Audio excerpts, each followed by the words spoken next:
Hi everyone, welcome to Shailu world. ఎలా ఉన్నారండి? మీరు అందరు బాగుండాలి, అందులో నేను ఉండాలని మనస్ఫూర్తిగా కోరుకుంటున్నాను.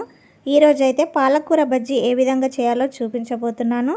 ఈ పాలకూర బజ్జీ ఉల్లిపాయతో తింటే అద్దరిపోతుందండి. టేస్ట్ మాత్రం చాలా అంటే చాలా బాగుంటుంది, సూపర్గా ఉంటుంది. మీరు కూడా ట్రై చేయండి. ఎలా వచ్చిందో కామెంట్ చేయడం మర్చిపోకండి. ఇక ప్రాసెస్ అయితే చూసేద్దాం ఎలా చేయాలో. దీనికోసం అయితే ఒక బౌల్ తీసుకొని ఈ స్పూన్తో నేను ఒక 4 స్పూన్ల శనగపిండి అయితే తీసుకున్నాను. మీరు ఎన్ని బజ్జీలు చేయాలనుకుంటే అంత క్వాంటిటీ తీసుకోండి. నేనైతే ఒక 4 స్పూన్లు తీసుకున్నాను. ఇప్పుడు ఇందులో కొద్దిగా వంట సోడా, అదేవిధంగా సాల్ట్, కొద్దిగా వాము వేసుకొని, అదేవిధంగా కొంచెం రెడ్ చిల్లీ పౌడర్ వేసుకోవాలి. చిటికెడు పసుపు వేసుకోవాలి. ఇది కలర్ కోసము, ఇది ఆప్షనల్. ఇష్టం ఉంటే వేసుకోండి, లేదంటే స్కిప్ చేయండి. ఇవన్నీ ఒకసారి పిండికి మొత్తం పట్టేలాగా చేతితో ఇలా కలుపుకోవాలండి. ఇప్పుడు ఇందులో తగిన వాటర్ పోసుకొని బజ్జీ పిండిలాగా తడుపుకోవాలి. మరీ గట్టిగా కాకుండా మరీ పలుచగా కాకుండా మీడియంగా అయితే కలుపుకోవాలి పిండిని. చూసారు కదా, పిండి అయితే ఈ విధంగా ఉండాలండి. ఇలా కలుపుకొని దీన్ని కాసేపు అయితే పక్కకు పెట్టుకోవాలి. ఒక 10 నిమిషాలు పక్కకు పెట్టేయాలి. ఇప్పుడు స్టవ్ మీద బాండి పెట్టుకొని ఆయిల్ అయితే వేసుకోవాలి డీప్ ఫ్రై కోసము.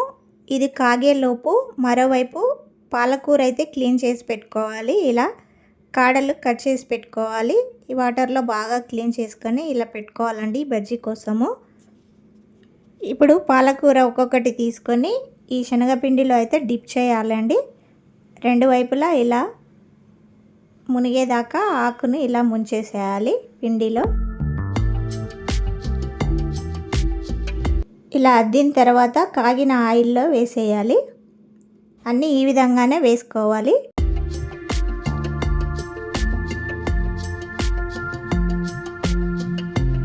ఇవి ఒకవైపు కాలిన తర్వాత మరోవైపు తిప్పుకోవాలి. రెండు వైపులా స్టవ్ మీడియం ఫ్లేమ్లో పెట్టుకొని ఫ్రై చేసుకోవాలి.